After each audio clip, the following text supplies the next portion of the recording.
달걀부탁기 채널에 오신 것을 환영합니다. 이번 시간 선인장 다육식물 연구소의 이재홍 연구관님의 인터뷰 내용 2부 영상 진행합니다. 1부 영상 여러분들 많이 응원해 주시고 댓글 정말 많이 주셨는데요. 2부 영상에서도 유익한 정보 얻어가시기 바랍니다. 그럼 시작하겠습니다. 인사부터 좀 부탁드리겠습니다. 저는 경기도 농업기술원 선인장 다육식물연구소에서 근무하는 선인장 연구팀장 이재홍입니다. 우리가 항상 이 다육이 뿌리를 털 때 혹시 보셨는지 모르겠지만 흙을 딱 털어요. 그리고 진짜 뿌리만 딱 남고 뿌리를 자르잖아요. 이제 묵은 뿌리, 아까 말씀하신 것처럼 묵은 뿌리를 자르는데 분갈이 할 때 진짜로 흙을 홀랑 다 털어서 생뿌리만 남겨놓는 게 괜찮을까요? 되게 고민 많아요. 그건 다육식물의 가장 안 좋은 분갈이 방법이라고 할 수 있습니다. 그럼 어떻게 해요? 다육식물 분갈이 할 때 그 에케베리아 같은 경우에는 뭐 보통의 다육식물들이 이제 수염 뿌리로 돼 있죠. 그리고 묵은 뿌리들이 주 뿌리로부터 나와서 덩어리 져 있는 거를 아마 관찰을 하신 기억들이 있으실 거예요. 그런 경우에 묵어 있는 덩어리 뿌리들을 뚝뚝 잘라서 뜯어 주시면 돼요. 그리고 묻어 있는 흙들은 그대로 그냥 가져간다고 생각해야 식물이 스트레스를 가장 덜 받는 조건이 되고요. 그 이유는 수염 뿌리이기 때문에 일단 그 뿌리의 직경이 너무 작아서 마르게 되면 그 뿌리가 죽는 상태로 갈 수밖에 없어요. 그래서 묵은 뿌리만 빨리 제거를 하고 바로 갈아주는 방법이 가장 현명하다라고 할 수가 있습니다. 그 다육이에 대해 그 화분의 활착과 그다음에 다육이 스트레스를 줄이는 방법은 최대한 뿌리의 부분에 좀 있는 흙을 가지고 가는 게 그게 가장 그 다육이 자체한테는 좋고 너무 뿌리가 다 드러나도록 그렇게 하는 거는 좋지 않은 거였네요. 근데 모든 흙들을 다 털어내야 되는 조건이 또 있긴 해요. 있어요? 그 어떤 경우? 예를 들면 깍지벌레가 많이 발생을 한 경우에는 분갈이하면서 뿌리 부분을 보면 뿌리 근처에 또는 뿌리가 엉겨 있는 부분들마다 그 솜가루가 뭉쳐 있는 것처럼 그 알을 낳은 장소들이 보일 거예요. 그럴 경우에는 그런 부분도 다 털어내셔야 알이 제거가 되기 때문에 모든 흙들을 다 제거를 하고 심지어는 이제 약간의 농약을 타서 세척을 해줘야지 되는 그런 경우도 있어요. 사실은 엄청 전문적인 어떤 그런 질문들하고 이런 걸 했는데 갑자기 이렇게 그 다육 생활 있잖아요. 완전 그냥 실생활에서 이렇게 나오는 이런 질문을 제가 하는데 조금 하나만 더 할게요. 우리 분갈이 하고 나서 관수하는 그 시기가 이제 뭐 사람마다 이제 키우는 분마다 다른데 혹시 분갈이를 딱 하고 나서 천물 관수를 어떻게 하는 게 가장 좋을까요? 제가 분갈이 할 때 그 묵은 뿌리들을 덩어리진 것들을 일단 뜯어낸다고 말씀을 드렸어요. 가위를 쓴다든가 하면 오히려 상처가 더 커질 수 있기 때문에 뜯어내는 게 좋다라고 말씀을 드렸던 거고요. 우리도 뭐 피부를 다치거나 했을 때는 상처로부터 감염되는 걸 막기 위해서 소독도 해주고 연고도 바르고 뭐 반창고도 붙이고 하잖아요. 언제까지요? 그 상처가 아물 때까지. 보통은 뿌리 같은 경우에는 뿌리가 굉장히 얇기 때문에 뜯어내서 심어 놓는다고 하더라도 그 상처가 다 아무는데 일주일이면 충분합니다. 그래서 상처를 통해서 병균이 감염이 될 수 있으니까 일주일 정도는 그냥 심어 두시고 이후에 물을 주시면은 이 얘기는 그동안 우리가 했던 얘기여서 들으니까 안심이 되네요. 같은 워낙에 너무 이제 보통 다육이 키우시는 매니아님들이 알고 계신 이야기랑 정말 다른 이야기를 하니까 내가 그동안 잘못했나? 이래서 내가 잘 못 키웠을까? 이런 생각들을 막 하면서 지금 듣고 계실 거거든요. 근데 상처가 있는 거는 상처가 아물 시간을 줘야 된다는 거 그럼 맞네요. 그러면 적어도 뿌리가 혹시라도 상처가 있었다면 아물 수 있는 시간을 일주일 정도 주고 천물 관수를 하는 게 좋다. 정말 딱 다육 생활에 필요한 정보. 혹시 그 일반인들한테 키우기 정보에 관해서도 연구를 지금 하고 혹시 계실까요? 지금 제 뒤에 보이는 이 방명록과 식생판이 우리 연구소에서 작년에 개발한 건데요. 지금 디자인 출원을 해놓고 네. 상품화를 위해서 올해는 현장에서 연구를 진행할 계획입니다.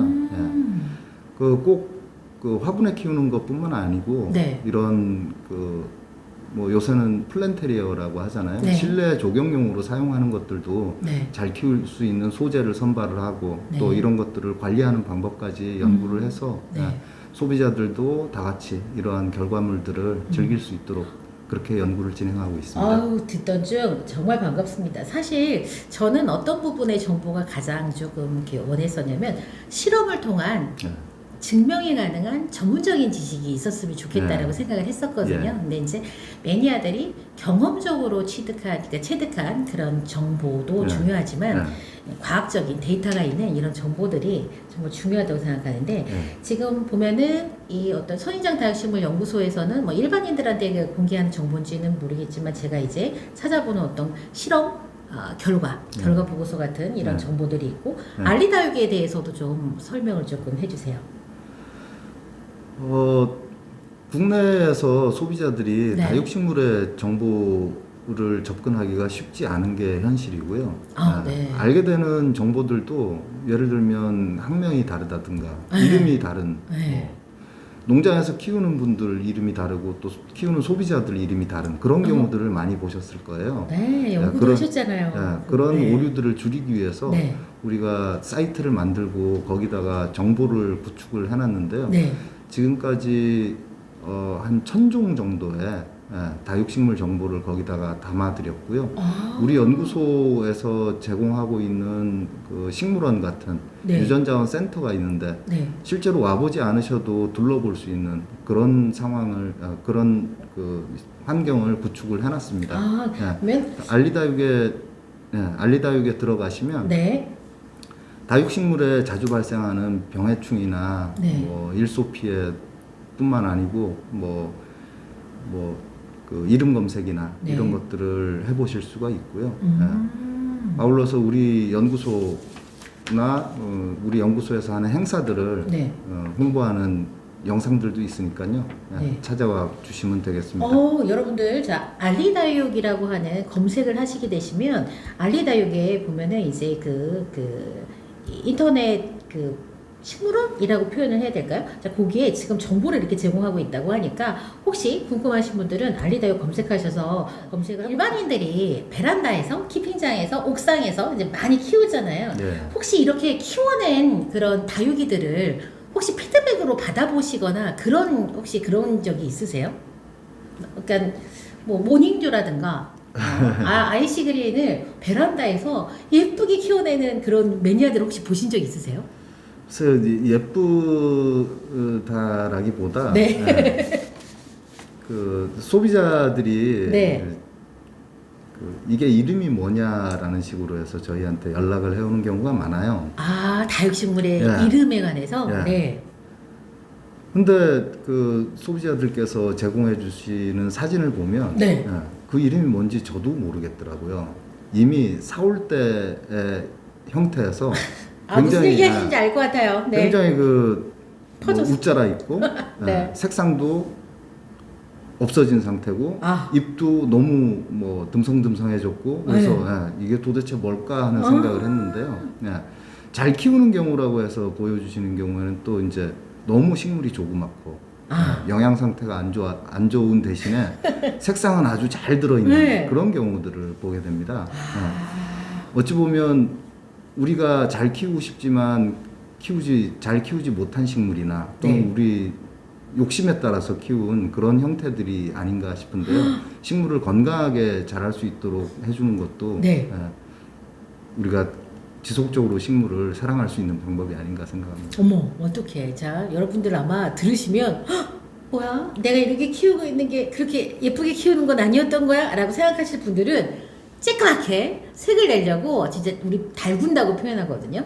달구는 그런 다육을 바라보는 시선이 건강하지 않다. 이거는 바람직하지 않은 이제 약간 좀 이제 그런 거고 어떤 분들은 물을 너무 잘 주고 덩치를 막 이렇게 키워서 형태를 알아볼 수 없게 이렇게 키우고 여러분들 지금 우리 시청하시는 시청자님들 생각해 보세요. 내가 다육이를 지금 어떻게 키우고 있는지 형태를 못 알아보게 지금 키우고 있는지 혹은 너무 다육이를 이렇게 막 이렇게 스트레스 상황에 너무 많이 노출을 시켜서 쬐끄맣게 너무 쬐끄맣게 지금 그렇게 키우고 있는지 한번 생각을 해보셨으면 좋겠습니다. 혹시 이제 우리가 그 이제 다육이 이제 이런 선인장이라든가 다육이 그 구매 연령대 성별에 관해서 혹시 조사를 해보신 적이 있을까요? 제가 요거는 이제 어떤 그런 그 타겟을 잡을 때, 그러니까 우리 판매를 할 때 이제 어떤 소비자층에 관한 어떤 취향이라든가 연령대 이제 이런 거를 알면 다육 시장이 조금 더 이렇게 붐을 일으키는 데 도움이 되지 않을까 해서 여쭤보는 건데 어떠세요, 이거? 요새는 그 연령대를 네. 그 온라인 판매하는 경우에 알아볼 수가 있어요. 예를 들면 네네. 유튜브에서 판매가 된다든가 네. 뭐 스마트 스토어를 통해서 판매가 되는 것들은 통계 자료를 아이고. 확인을 할 수가 있기 네네네. 때문에 그런 식으로 살펴보면 네. 그 식물을 구입하기 위해서 접속하는 분들의 네. 성별 비중은 네. 여성분이 90%, 남성분이 10%입니다. 유튜브 채널 구독하는 구독 비율하고 딱 맞아떨어집니다. 그렇습니다. 네. 예. 그리고 연령대로 보면 네. 주로 이제 그 접속을 하는 연령대가 40, 50대 정도로 나옵니다. 맞아요. 그리고 실제로 구매가 일어나는 쪽을 본다면 네. 30대에서 60대 정도까지 주로 이제 그 정확하게 알고 구매를 계시네요. 하고 계십니다. 맞아요. 여러분들이 제가 어떤 군에 속하는지 들으시는 분, 뭐야, 나는 70대인데, 맞아요. 70대도 계신데. 70대도 있어요. 70대도 계신데, 보통 이제, 그렇게. 압도적으로 많은 비율을 차지하고 있는 부분에 대해서만 제가 설명을 드렸습니다. 네네네. 신품종들을 개발을 하시잖아요. 예. 저는 신품종이 나오는데, 어떻게 알았냐면은, 아주 우연히, 지금, 우리 그 연구관님께서 기고를 한 에케베리아 연구 이제 한 거를 월간연애라고 하는 신문 기사를 보고 저는 알았어요. 근데 거기까지 접근하지 못하시는 분들이 훨씬 더 많아요. 그래서 이런 새로 그 만들어지는 어떤 그런 신품종에 대한 소개, 홍보 이렇게 하는 거를 우리 구매자님들이 어떤 그 루트를 통해서 혹시 알 수가 없을까요? 이게 홍보를 하는 기관이 혹시 없나? 우리 연구소에서 개발한 품종이면 우리 연구소에서 최대한 홍보를 하려고 합니다. 뭐 신문이나 뭐 방송 등을 통해서 홍보를 할 수가 있는데 그런데 우리 연구소에서 육종을 하지 않은 품종들은 저희가 홍보를 해드릴 수가 없어요. 그러면은 적어도 우리 다육식물 연구소에서 이렇게 개발한 이런 그 신품종들은 연구소 홈페이지 혹은 이제 유튜브 채널 이제 알리다육 이런 데서는 이제 알아보실 수 있어요. 제가 마지막으로 이렇게 본 게 뭐였냐면 우리 이재용 연구관님께서 참여하신 게 시노피아, 스텔레, 수사나, 클로에, 파키베리아, 누볼라 이렇게 하신 걸 제가 봤거든요. 이게 지금 2022년 언제 연구가 끝나신 거예요, 요거는? 지금 23년이니까 21년도 말까지 연구를 해서 작년에 22년도에 품종 출원을 한 상태고요. 품종 출원이 되면서 농가 단체에서 그 기술 이전을 받겠다고 연락이 와서 농가 단체에서 그걸 증식하고 판매할 수 있는 판매권을 지금 가지고 가 있어서 증식 중입니다. 아직 여러분들께서는 보실 수가 없는데 왜 못 봤어요? 올해 하반기나 내년 상반기 정도 되면 보실 수 있습니다. 그래요? 여러분들 걱정하지 마세요. 이게 후본과 부본에 관한 정보가 확실하게 있어서 제가 신품종 그가 되면 제가 영상에서 여러분께 별도로 알려드릴게요. 자, 그리고 혹시 연구원 중에서요 다육식물 매니아님 계세요? 연구관 중에서? 제가 이재홍인데요. 정재홍이라는 연구사가 또 있습니다. 그 연구사가 굉장히 다방면에 관심이 많고 우리 연구원 중에서는 마니아에 속한다고 할 수가 있어요. 그래요? 그렇구나. 제가 이걸 왜 여쭤봤냐면 이게 정말 이게 어떤 특정 그 식물을 키우는 그 매니아님들은 생각하고 하는 게요 다 거기에만 꽂혀 있거든요. 그래서 연구관님 중에서 그런 분이 계실까 했더니 정재홍 연구관님이 그렇게 하고 계시군요. 경기도가 도시 중심지의 위성 도시였기 때문에 화해류가 많이 발달을 했는데 하필 그 중에서도 왜 선인장하고 다육이에요? 그 선인장하고 뭐 이 근교에서 시작됐던 건 선인장이 먼저였어요. 그러니까 국내에서 이제 인천항을 통해서 선인장이 최초로 들어왔고 그게 네. 이제 재배가 확산이 되면서 네. 예, 그 근교 농업으로 서울이라는 네. 시장에 팔 수 있는 네. 예, 그런 장소를 에서 자리 잡은 게 이제 고양시가 되고요. 예. 네. 고양시가 이후에 이 선인장들을 수출하고 또 다육식물을 수입해 와서 또 키워서 수출하고 이러기에 적합한 환경이 된 게 근처에 김포공항이 있고 인천항이 있고 네. 지금 또 인천국제공항까지 생겼죠. 네. 예, 그래서 소비자들과 가깝게 대도시에 판매할 수 있는 판매 여건도 허락이 되고 네. 수출도 할 수 있는 기반도 조성이 돼 있으니 네. 고양시가 선인장 다육식물의 중심지가 됐던 거예요. 그래서 그러한 특산품에 대한 연구와 또 농가들의 애로사항들을 해결해 주기 위해서 네. 아예 현장과 가까운 곳에 연구소를 만들자 해서 우리 연구소가 이 위치에 현재 자리 잡게 되었습니다. 너무 이거는 제가 진짜 생각지도 못했던 이유였어요. 정말 지금 혹시 전국의 재배 네. 지역 중에서 선인장과 네. 다육식물을 주도적으로 많이 재배를 하고 있는 지역이 어디가 있어요? 경기도의 재배 비중이 60% 네. 정도로 가장 많습니다. 네. 네. 전국적으로 재배 농가를 파악을 해보면 1000농가 이상 되는 걸로 파악이 되는데요. 1000개 정도의 농가에서. 네. 우리가 공식적으로 확인해 본 거는 농업인들은 경영체 등록을 하는 경우가 많아요. 네. 경영체 등록을 할 때 네. 다육식물이다라고 경영체 등록을 한 농가가 네. 21년도 기준으로 거의 600농가 가까이 됩니다. 그래서 저희가 조사한 바에 따르면 경기도가 현재까지도 가장 많은 농업인과 그 생산량을 가지고 있는 지역이다라고 말씀드릴 수 있어요. 국민다육이라는 이야기 들어보셨나요? 네. 어이구 알고 계시네. 그러면 혹시 창다육이라는 이야기는 또 들어보셨나요? 그럼요. 아유 그렇구나. 자, 그러면 전 한때는요 구별을 할 때 국민이 아니면 창 이렇게 구별을 할 때가 있었어요. 네. 소비자들이 혹시 연구관님 기준에서 우리가 창다육이다라고 부르는 다육들 부류가 있거든요. 그게 혹시 얘는 어떤 것들을 창이라고 부르는 게 맞냐 그런 부류 자체는 이렇게 막 썩 그렇게 이렇게 과학적이지 않다 의견을 좀 말씀을 좀 해주세요.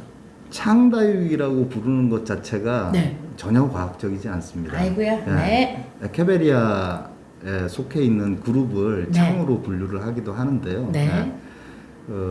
그걸 잘 못했다라고 말씀드린 게 아니고 네네. 에케베리아라는 속이 있으면 네. 그 밑에 또 이제 종이라는 개념이 있습니다. 네.